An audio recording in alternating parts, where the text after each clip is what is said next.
Hi guys! Eto nga po palang video nito ay opinion ko lang about sa pinatay na aso na si Kilua. Sobrang viral nga talaga nito at sigaw talaga ng karamihan ay ustisya nga para sa aso. Ito naman nga po ang aking opinion. Alam naman natin na hindi nga tama at sobrang sama ang pumatay ka ng hayop o kaya ng kung ano man. At sabi nila sa gaya daw po ng aso na ganon ay sobrang bait nga daw po at sobrang lambing. Kaya naman hindi ko nga talaga masisi po talaga ang iba na sigaw nila ay ustisya para nga sa asong pinatay.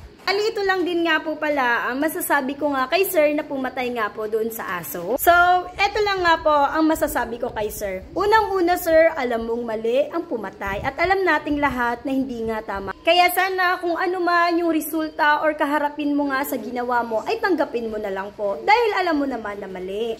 Eto rin sana ang isa sa maging aral natin lalo na sa dilugar ta na diri nga ni kailangan magparagiraan kamo sa mga ayop.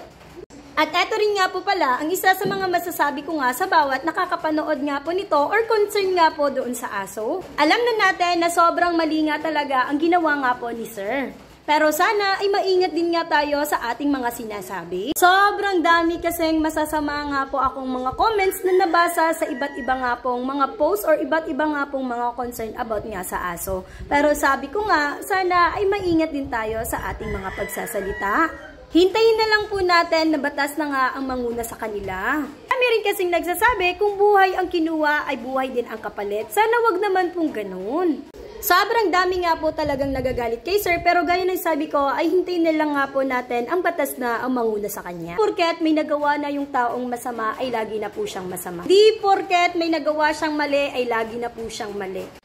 Madaming nagmamahal sa aso pero may pamilya din po yung tao na nagmamahal sa kanya. Siguro may nagawa man siyang masama pero may mga nagawan pa rin nga po siyang mabuti. Kaya sana naman sa mga netizen ay maingat din tayo sa ating pananalita. May mga nabasa rin kasi ako na halos isumpa na nga si sir at ang buo niyang pamilya. May mga pagbabanta pa at iba-iba pa nga ang mga pinagsasabi. At sana wag nga po natin idamay ang buong pamilya.